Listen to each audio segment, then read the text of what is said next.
Orang sukses selalu mencari bagian dari jawaban. Dia itu bagian dari solusi masalah. Pikirannya kreatif, pikirannya unik, dan selalu cari cara, selalu cari jalan. Sedangkan orang gagal jangankan mencari solusi masalah, justru biasanya dialah yang menjadi bagian dari penyebab masalah. Bikin problem, bikin runyam, bikin keributan.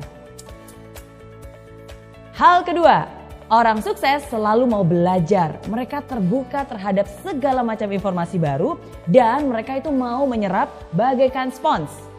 Orang gagal biasanya mereka merasa sudah pintar. Ya, merasa sok pintar. Nggak butuh informasi. Ya, udah tahu. Itu tuh yang biasanya selalu keluar dari mulut mereka. Gak heran kan, kebanyakan orang macam ini justru berpikiran sempit karena segala informasi bukannya terserap malah terpental sama mereka. Hal ketiga, orang sukses selalu melihat atau menemukan peluang di setiap masalah. Mau seburuk apapun pasti ada hal baik yang bisa diambil. Bahkan di kondisi jelek pun tetap aja ada hal positif yang bisa ditemukan. Nah, orang gagal biasanya hanya melihat masalah di setiap peluang. Bahkan hal yang sudah baik-baik aja nih bisa dicari-cari terus kesalahannya. Bisa dikorek-korek terus negatifnya. Hal keempat, orang sukses membuat komitmen dan dia akan berusaha semaksimal mungkin untuk menghidupi komitmennya. Dan omongannya bisa dipercaya. Sedangkan orang gagal hanya akan membuat janji-janji palsu, pengharapan palsu yang mereka tidak akan pernah menepatinya. Hal kelima, orang sukses selalu proaktif mencari peluang untuk melakukan sesuatu yang bermanfaat. Kalau dikasih tanggung jawab lebih dan pekerjaan yang lebih besar, pasti dia akan senang dan melakukannya dengan sepenuh hati.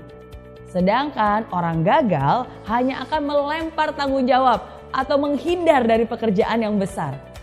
Jangan deh, ntar kerjaan nambah. Aduh, jangan deh, ntar waktu lemburnya nambah, ntar stresnya yang nambah. Itu komentar orang-orang gagal. Hal keenam, orang sukses suka membantu orang lain. Dia nggak takut kompetisi. Bersama-sama mereka bisa raih kemenangan. Karena orang sukses yakin bahwa kesuksesan itu bisa dicapai dengan lebih mudah bila dilakukan bersama-sama. Saling bantu-membantu untuk bisa meraih impian yang dicita-citakan. Sedangkan orang gagal nih cenderung meraih kemenangan dengan cara menjatuhkan orang lain.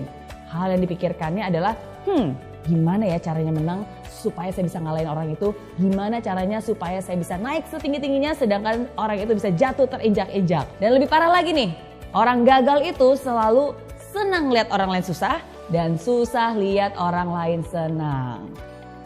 Hal ketujuh, orang sukses kalau salah ya ngaku. Dia akan memperbaiki diri, dia akan rendah hati dan mau belajar lagi. Orang gagal boro-boro terima kritikan. Orang udah jelas-jelas salah aja pasti gak mau ngaku. Biasanya hanya menyalahkan orang lain. Kenapa belum sukses? Bukan salah saya. Salah bosnya, salah anak buahnya, salah istrinya, salah tetangganya. Semua salah. Kecuali dirinya sendiri. Itu ciri orang gagal. Nah, itu dia bedanya kebiasaan orang sukses dan orang gagal. Kalau kamu kira-kira termasuk yang mana nih? Kalau kamu telah memilih mental seperti orang sukses, bagus. Pertahankan itu dan bahkan tingkatkan. Tapi kalau kamu lebih banyak memiliki mental seperti orang gagal, tunggu dulu. Jangan berkecil hati dulu. Nggak ada kata terlambat kok. Justru sekarang ini adalah kesempatan untuk kamu bisa berusaha mengubah kebiasaan-kebiasaan lama yang tidak baik menjadi kebiasaan baru yang lebih membangun. Nggak ada kata terlambat asalkan kamu punya niat.